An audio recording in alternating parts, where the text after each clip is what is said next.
नमस्कार दोस्तों, स्वागत है आप सभी का आज की इस नई वीडियो में। साथियों, आज की इस नई वीडियो में हम अनुच्छेद 23 और 24 पर डिटेल में डिस्कस करेंगे। इसके अंतर्गत शोषण के विरुद्ध अधिकार जो होते हैं वो सभी दिए गए हैं।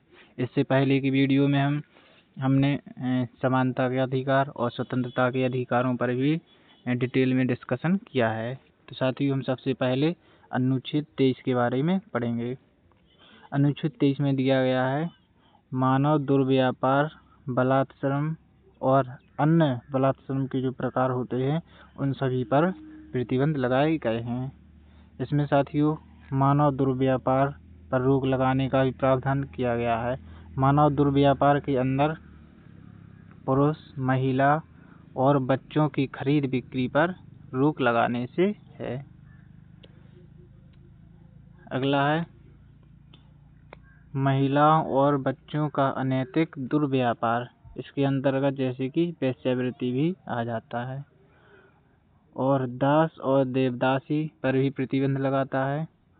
और अनैतिक दुर्व्यापार निवारण अधिनियम 1956 भी दिया गया, जिसके अंतर्गत जो भी महिला, बच्चों और पुरुषों का अनैतिक व्यापार होता है उस पर रोक लगाता है यह अधिनियम।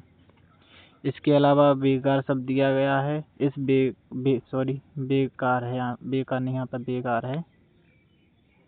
साथियों, बेकार शब्द का मतलब होता है बिना पारिश्रमिक के काम कराना। इसका मतलब है कि किसी व्यक्ति से जबरदस्ती कोई काम कराया जा रहा है, लेकिन उसके लिए कोई पैसा या कोई जो भी मजदूरी मिलती हो वो नहीं दिया जा रहा है। इसके अलावा है बलात्श्रम। बलात्श्रम साथियों, इसका मतलब होता है किसी व्यक्ति की इच्छा के विरुद्ध उससे कार्य कराना। यानी कि कोई व्यक्ति किसी कार्य को करने के इच्छुक ही नहीं है, लेकिन उससे जबरदस्ती कार्य कराया जा रहा है। हमारा अगला अनुच्छेद है अनुच्छेद 24। साथियों, इस अनुच्छेद में कारखानों आदि में बालकों के नियोजन का निषेध से संबंधित प्रावधान दिए गए हैं। मतलब जो बच्चे, बालक होते हैं जो कारखानों में, फैक्ट्री में या अन्य परिसंकटमय स्थानों पर कार्य करते हैं, जिनकी उम्र 14 वर्ष से कम है, यह अनुच्छेद इन सभी पर रोक लगाता है।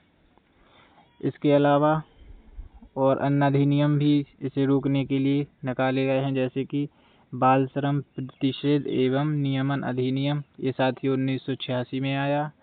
इसके अलावा कारखाना अधिनियम जो 1948 में लाया गया। इसके अंतर्गत जो बालक हैं जिनकी उम्र 14 वर्ष से कम है वो कारखानों में कार्य नहीं कर सकते। जो अगर ऐसा करता है तो जो भी कार्य करवाने वाले कारखाना है उनके खिलाफ कानूनी कार्रवाई की जाएगी। इसके अलावा 1952 में एक खान अधिनियम आता है। इसके अंतर्गत जो खाने होती हैं, माइनिंग होती है, वहाँ पर बालकों की कार्य पर प्रतिषेध लगाया गया। इसके अलावा साथियों 2005 में बाल अधिकार संरक्षण आयोग अधिनियम भी आता है। इसमें साथियों जो बालक होते हैं उनके अधिकारों का संरक्षण किया जाता है। धन्यवाद।